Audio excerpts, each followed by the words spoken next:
Will, could you talk about the student loan situation? Yes, sir.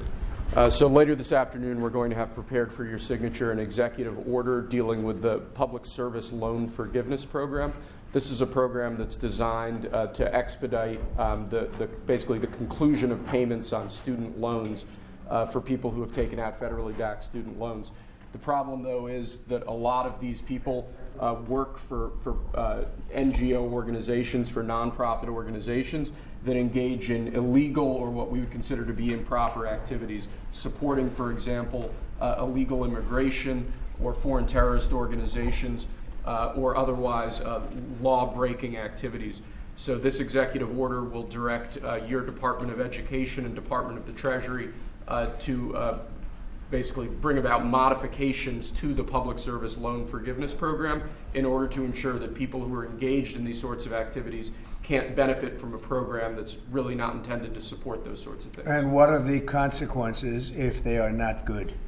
The consequences would be that they wouldn't get forgiveness of their student loans as they would be eligible for if they were working for the government or a normal nonprofit that's not violating the law.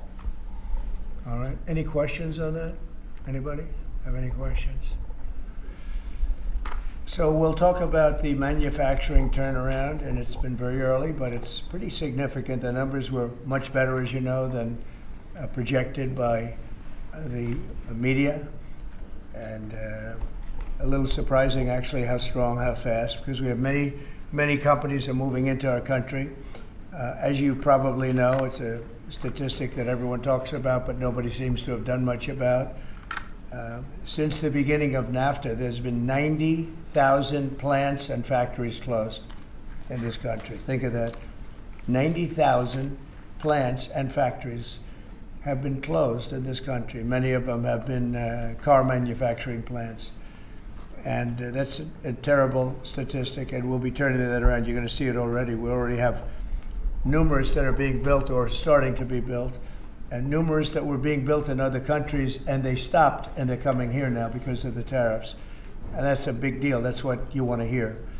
During the last year, the Biden administration saw a loss of more than 110,000 manufacturing jobs, or 9,000 manufacturing jobs every single month. It averaged about 9,000 a month, 110,000 manufacturing jobs. During the first full month in office, we've not only stopped that manufacturing collapse, but we've begun to rapidly reverse it and get major gains. We created 10,000 manufacturing jobs in February alone. That hasn't happened in a long time. And these aren't government jobs, which actually we cut.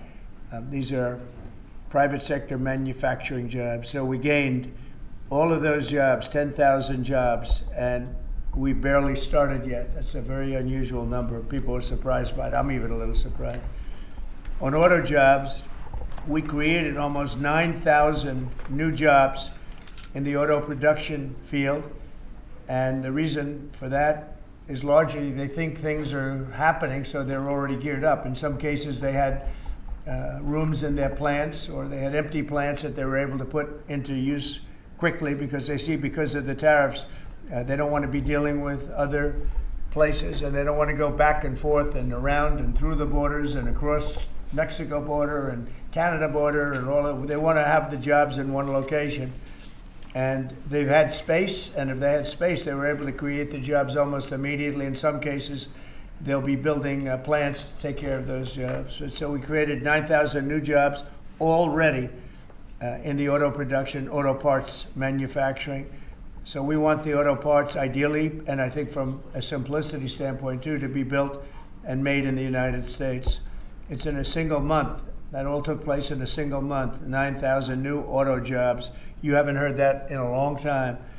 After auto workers lost more than 27,000 auto jobs in the final year of Biden. These are also high-paying jobs. These are very prime jobs. The ISM Manufacturing Survey and the S&P Manufacturing Survey have also confirmed that our administration is presiding over a brand new domestic manufacturing boom after major collapse under Biden. It was a collapse. All he did is keep adding new government jobs, which are not the jobs you want. We're trying to shrink government and grow the private sector. That's what we've been doing. Under the final 2 years of Biden, 1 in every 4 jobs created in America was a government job. That's a tremendous percentage. But under the first full month of President Trump, which we haven't even gotten started yet, an incredible 93% of all job gains were in the private sector. So that statistic just came out. Big gains for native-born Americans. For the first time in 15 months, the job gains for native-born Americans, for American people born in America, exceeded job gains for migrant and foreign-born workers. This is the first time that's happened in more than 15 months. Employment for native-born workers went up by 284,000, while foreign-born workers went down by 87,000.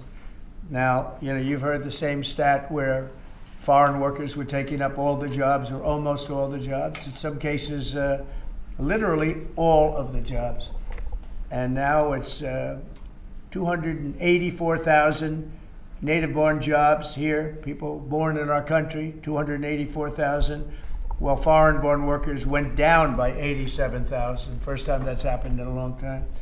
So these are incredible numbers, and they're very early. I mean, we're here for 5 weeks, but we have been talking about it since the big win in November 5th. So a lot of these people, they listen to us speak and they say, well, I'm going to gear up, and they're gearing up. And so they've been gearing up. They've had a little time. It's not just 5 weeks. It's 5 weeks plus a few months. And they put it into effect pretty quickly. They have confidence that what I'm saying is going to happen. So with that, I'd like to ask a highly respected gentleman, Kevin Hassett. He's been with us for a long time, and he's been right about a lot. We had the greatest economy in history in the first term, and Kevin was a big part of it. So Kevin, could you maybe give it a little description, please? Yeah, thank you very much, Mr. Trump. I think that the 3 things that you emphasized during the campaign is that you wanted to create domestic, high-paying manufacturing jobs, that you wanted to end wasteful government spending and reduce the unproductive government workers, and in fact unleash them into the private economy where they could be more productive, and to create jobs for Americans. A lot of people said that if you deported illegals, that employment would go down because no Americans would take those jobs. And if you look, 280,000 American-born folks were hired, manufacturing jobs are going up, and this is just out of the expectation of your future policies, really, sir. It's in April when your Reciprocal Trade Act is expected to happen. The tax cuts haven't passed yet. And so people are clearly expecting the golden age. And if you want to forecast the future numbers, everybody, just keep in mind that President Trump has already gotten us $1.7 trillion in commitments of new factories. And those haven't even happened yet. Those aren't even in the numbers. And so I expect this is going to be a glimpse of a golden age to come, sir. Thank you very much. One other thing, in Canada, we find that they're charging us over 200% for dairy products. You know about that. And when I left, we had that well taken care of, but under Biden, they just kept raising it. Very difficult to deal with, the Canadian representatives. 250% for dairy products, tariff. So where do you hear that? You don't hear that. They have a tremendously high tariff. Give you the exact numbers in a little while coming out, on lumber. So they sell us lumber. They have a tremendous tariff. They make it impossible for us to sell lumber or dairy products into Canada, but our numbers are a tiny fraction of that, almost non-existent. And what we're doing is freeing up our forests from the environmental nonsense that they put on them, where you can't cut down a tree. And we have to cut down trees in order to build the firewalls. And those trees are sold, but we're freeing it up on an emergency basis because Canada has been ripping us off for years on tariffs for lumber and for dairy products. 250%, nobody ever talks about that. 250% tariff, which is taking advantage of our farmers, so that's not going to happen anymore. They'll be met with the exact same tariff unless they drop it, and that's what reciprocal means. And we may do it as early as today, or we'll wait till Monday or Tuesday. But that's what we're going to do. We're going to charge the same thing. It's not fair. Never has been fair. and they've treated our farmers badly. Look, our country's been ripped off by everybody, and that stops now. I had it stopped in my first term, and we're going to really stop it now, because this has been very unfair. Our country, from an economic standpoint, a financial standpoint, and a trade standpoint, has been absolutely ripped off by almost every country in the world. Canada, Mexico, and then you just go right down the line. India charges us massive tariffs, massive. You can't even sell anything into India. It's almost restrictive. It is restrictive. You know, we do very little business inside. They've agreed, by the way, they want to cut their tariffs way down now, because somebody's finally exposing them for what they've done. And same thing with China, same thing with a lot of other countries. And the EU has been a terrible abuser of this country. I mean, the EU was formulated in order to take advantage of the United States, and they have taken it, but they're not taking advantage when I'm in charge. So sometimes you'll hear some negative things. It's always from outside countries. America will be very strong. And, you know, if I'm a foreign country, they're going to do fine, but they can't do like they used to do, because we're going to bring back our business into this country. We need it from a job standpoint. We need it from even just a psychological standpoint. Think of it, 90,000 factories are gone since the beginning of NAFTA. So we're not going to have that, and we're going to see them build it back. Now we've already had 5 major automobile companies. First time you've heard this in a long time, since my first term actually, where we were really rocking and rolling, and then Biden came in and he stopped everything. Like, such a stupid thing to do, not even a believable thing. But we have many auto plants now coming in. We have big chip plants. We have the biggest chip company in the world, most powerful, probably one of the most powerful companies in the world. Wouldn't you say, Kevin? And he's coming in, and they're building one of the largest chip plants in the world. That'll be done in Arizona, mostly in Arizona. And that'll give us a big percentage. That one plant will give us a big percentage of the chip market, something we have very little of. You know, we used to have Intel, and Intel was run by a man named Andy Grove. And Andy Grove was a tough, smart guy. I used to read about him when I was a young man, and he did an incredible job. He really dominated the chip business. And then he died, and I guess they had a series of people that didn't know what the hell they were doing, and we gradually lost the chip business, and now it's almost exclusively in Taiwan. They stole it from us. They took it from us, and I don't blame them. I give them credit. I blame the people that were sitting in this seat, because they allowed it to happen. We could have protected that so easily. But so we had the chip business, and now it's all in Taiwan, almost exclusive, a little bit in South Korea, but mostly in Taiwan. And it's very important. Everything you do, everything you touch is now about chips. The brake of a car, cars have chips all over the place. I was reading an article the other day where they talk about the brakes of a car are loaded up with chips. Who would think that a brake has a chip in it? But it's all about chips. So that was a big thing. And they'll be investing hundreds of billions of dollars in this country, and we'll be taking back a big, big portion of that industry. We have others coming in too. But a lot of car manufacturers are coming in, and they're coming in fast. And one of the reasons you see these numbers, and again, Kevin said it, and I said it a little bit, but the fact that they know I won the election, so after I was president-elect, they assumed that I was going to do what I said, because I do what I say. And so these numbers really reflect a lot of things that took place since November 5th, right? So, Kevin, thank you very much. Great job. Any questions? Mr. President, how concerned are you that the large-scale federal government layoffs will weaken the labor market? How concerned are you? The large-scale fentanyl what? The federal government layoffs will impact the labor market, will weaken the labor market. Oh. No, I think the labor market's going to be fantastic, but it's going to have high-paying manufacturing jobs as opposed to government jobs. We had too many people in government. You can't just do that. We had many too many. This is for 40 years. You know, this isn't just now. This built up and got worse and worse, and they just hire more and more people.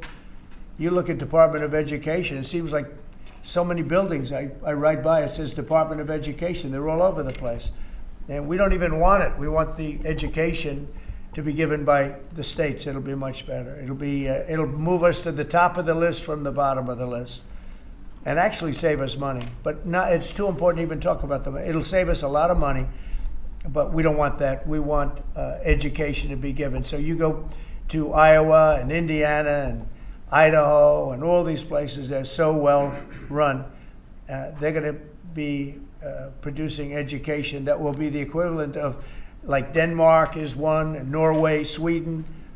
Actually, China is one of the better in terms of education, and so we can't blame size anymore. You know, China has 1.4 billion people, but they're very high on the list. The one thing we're doing well on, we're number one on the list, is cost per pupil. We spend more money than any other country in the world by far. So I jokingly say the one thing we do well on is the cost. We spend more money, and yet we're toward the bottom of the list. Yeah. Mr. President, I want to ask you, the joint address, millions of Americans watched your joint address earlier this week where you warned that there could be a little disturbance that Americans could feel as a function of these taxes, these tariffs. How much disturbance are you willing to accept in the near term as a function of that? And to set expectations, how long should Americans expect things to cost a bit more? Well, so far, Peter, there hasn't been very much because these numbers are coming out. We're here for just a little over 4 weeks. And these are fantastic numbers. I was watching some of the reports this morning. They were surprised. There could be some disturbance, a little bit of disturbance. I solved a little bit of that because I have respect for our auto companies, and I gave them a little bit of a 1-month reprieve because it was unfair, although I'm sure they'll take advantage of it. I see they're driving a lot of cars into the U.S. to try and avoid the tariffs, and they're taking advantage of it a little bit. But they called me, they asked me, they said, could they have a little bit of help? And I decided, they're American companies, USMCA, and I let them have that. But this really kicks in, the reciprocals, kicks in on, let's see, I guess the 2nd. And I wanted it to be the 1st so badly. It just didn't want to be on April Fool's Day. So I made it the 2nd. That's going to cost a lot of money. That one day is going to cost a lot of money, but that's okay. But I don't see it. I don't see anything. I see good reports. I think we're going to have good numbers from the beginning. Now, globalists won't love this because this brings jobs back to America. So if they're coming back to America, maybe you'll lose some in other parts of the world. But the other parts of the world have done very well, and they'll continue to do very well. But I think the United States is going to be doing record business. We'll bring a lot of those 90,000 factories that have been lost over the last number of years. It's been, it's hard to believe. 90,000, think of what 90,000 is. 90,000 plants and factories are gone. We're going to bring back many of those plants and factories. One day the tariffs are on, the next day they're off. Right now the markets, as you know well, prefer stability. Are you done going forward with the pauses and the carve-outs? Is that it for those? There'll always be changes and adjustments, and you can't just, I could have, for instance, told the American car companies, no, I'm not going to give you anything, and then you wouldn't have had to say, well, they're getting a little extra. It's just a little bit of a 1-month reprieve. They're very happy about what's happening. They won't have to go across borders, and you see the zigzag, and you have a fender made in Canada, you have something else made in Mexico. We don't want that. We want it made here. But there'll always be some modifications. I mean, if you have a wall in front of you, sometimes you have to go around the wall instead of through it. But I think very little. On occasion, if we can do something, we want to help companies. We want to help companies create jobs. So I could have left that, and you wouldn't have had a minor change. Instead, I was asked by the real majors, the big majors, if they could do this, and I said, yeah, I'll do it. I want you to produce a lot of jobs. And numerous of the people, actually all of the people I spoke to have already been, they're very much on the way to already doing it. That's why you have auto jobs increase. And the man, I don't know him, Sean Fain, I don't know him, and I did great, as you know, with the auto workers, with the Teamsters, with unions, I did fantastically well. Best numbers ever by a Republican. And I have a lot of respect for those people. But Sean Fain, who I don't know, but wasn't a supporter, although the auto workers were big supporters. I watched him last night, and he said, Donald Trump is absolutely right on tariffs.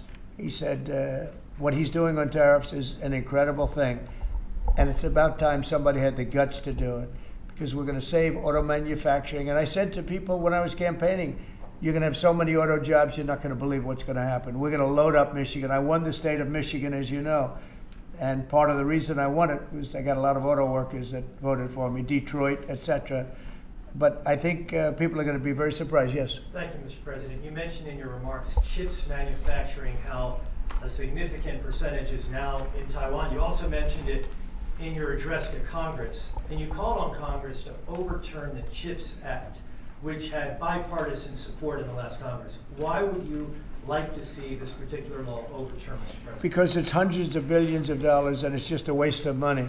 Now, some people have already taken the money and used it. Actually, it's very hard to qualify because they go by race, they go by gender, they go by all sorts of things. Nobody's ever seen anything like it. You won't be able to find those people. So I don't even think anybody can qualify. They have so many different categories in order to qualify. You have to have so many of a certain race, a certain gender, a certain this, a certain, and I don't think they can qualify, but if they take the money, they better qualify because they'll be watching them. But it's a tremendous waste of money. I didn't give the greatest chip company in the world, one of the greatest companies, I didn't give them 10 cents. They came here because of tariffs, because they didn't want to pay the tariffs.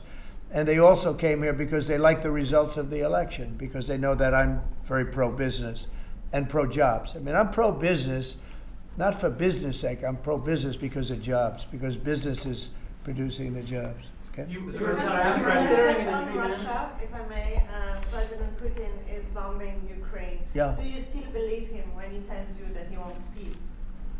You know, I believe him. I believe him. I think we're doing very well with Russia. But right now they're bombing the hell out of Ukraine, and Ukraine. I'm finding it more difficult, frankly, to deal with Ukraine. And they don't have the cards. They don't have the cards. As you know, we're meeting in Saudi Arabia on sometime next week, early.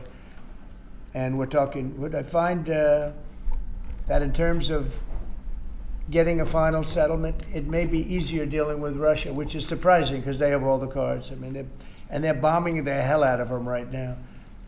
And I put a statement in, a very strong statement. Can't do that. You can't do that. Mr. President. We're trying to help them.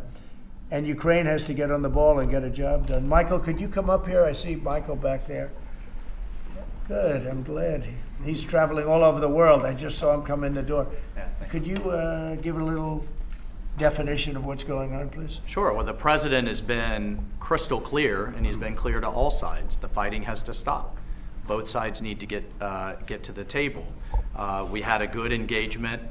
Both leaders have said only President Trump could do so, and only he has been able to do so. We had an initial engagement with the Russians.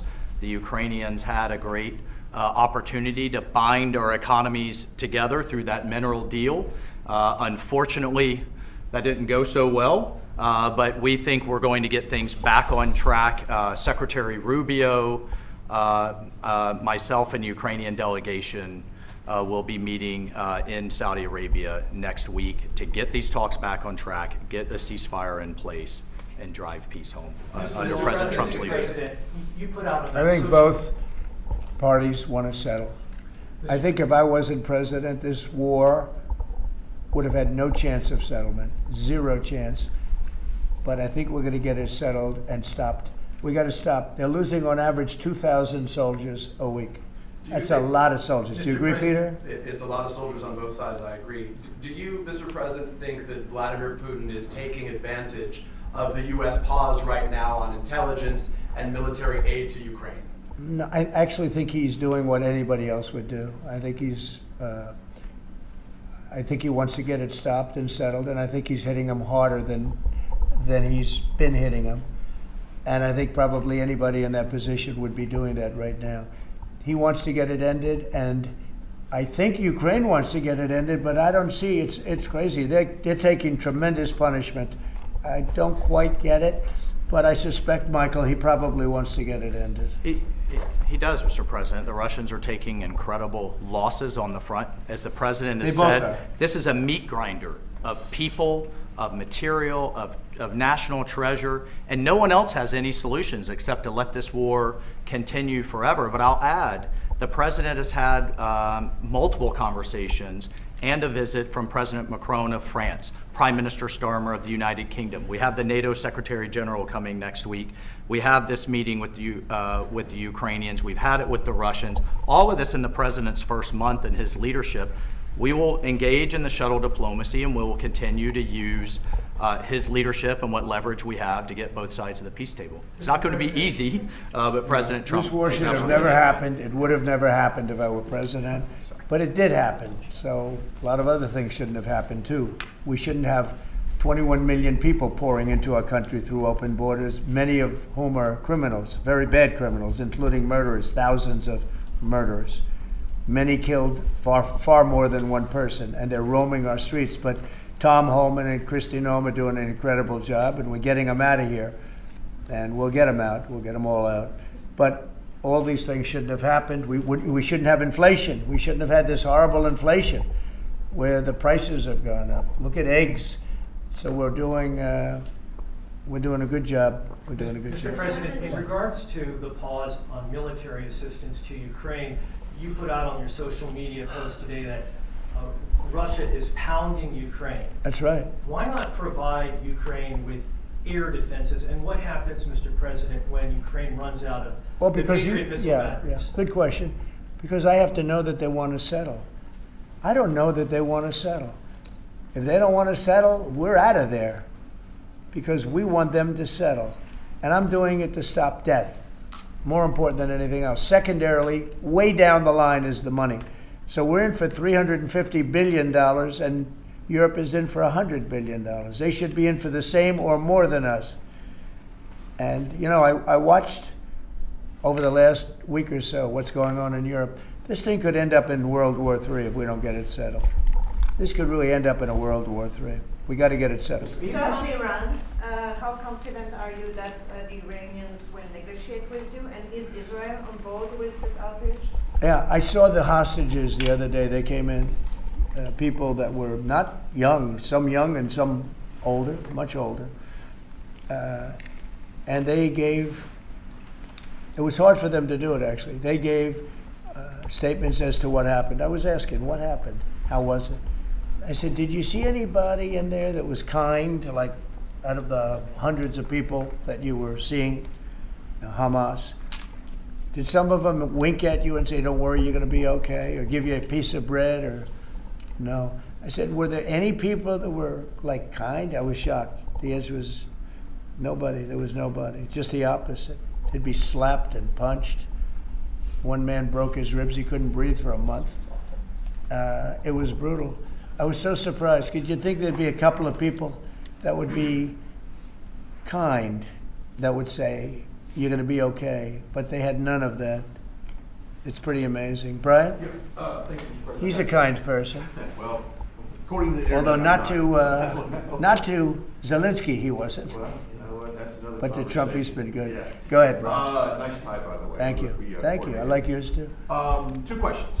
One on peace. Why don't you think any other European countries are offering a peace deal? It seems like no one's come to the table for peace except for you. Yeah.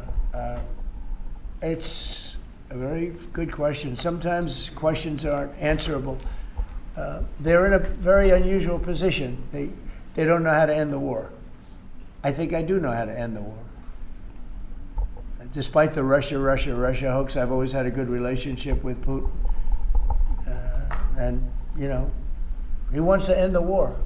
He wants to end it. And I think he's going to be more generous than he has to be. And that's pretty good. That means a lot of good things. Because frankly, you could have made a great deal if this war never started, you could have made a great deal. I don't know that anything would have had to be given up. This was not a war that was going to start, Brian. And it didn't start. For 4 years, somebody said, well, how do we know that? Well, for 4 years, it didn't start. I used to speak to Vladimir about it. I used to speak to him about it at length. It was the apple of his eye, but there was no way he was going in. And he knew, there were going to be consequences. But it did start. I mean, think of what happened. Inflation, you have the war with Ukraine and Russia, that wouldn't have happened. October 7th would have never happened. Israel, they had no money. Iran had no money. Iran was stone cold broke, and now they have a lot of money. and that's going to be the next thing you'll be talking about is Iran. What's going to happen with Iran? And there'll be some interesting days ahead. That's all I can tell you. You know, we're down to final strokes with Iran. That's going to be an interesting time.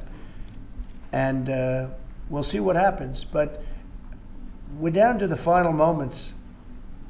We're at final moments. You can't let them have a nuclear weapon. I think that I would have had a deal within 1 month after the rigged election of 2020. They were all set to make a deal. And then when I lost, they saw this person who's a stupid person, very stupid person. And they said, let's not make a deal. And they were right. He took the sanctions off. They became rich under Biden. They went from having no money to having $300 billion. All in a short period. It's oil. Oil builds up fast. It's a nice living if you have a nice oil well. And they do. They have a lot of nice oil wells, right?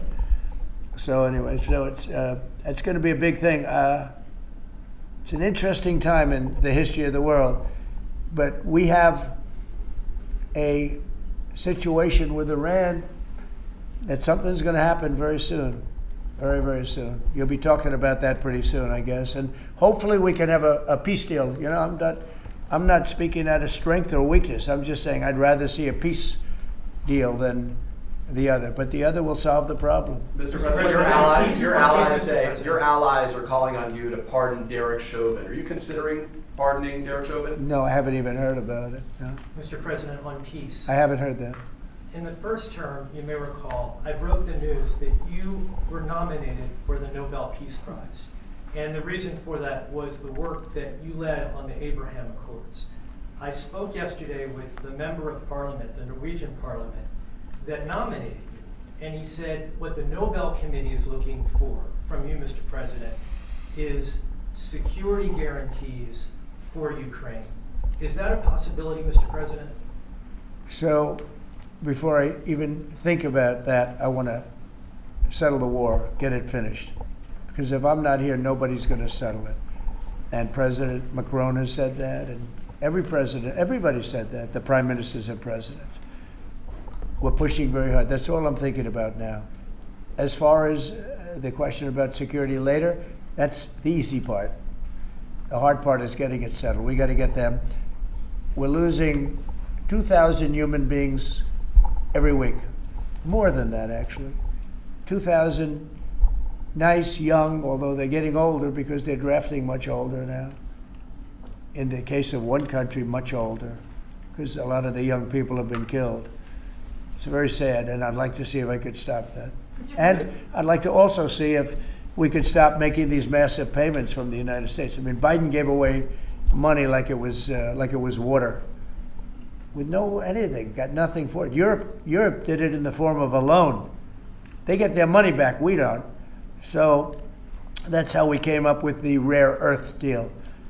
But we started, behind the 8 ball. He could have gone to Europe. He could have said, "Come on, you got to put up money with us. You got to put up money with us." But he never did that. They just kept handing money out because he was grossly incompetent. All right, thank you very much, everybody. Question on the President's Summit.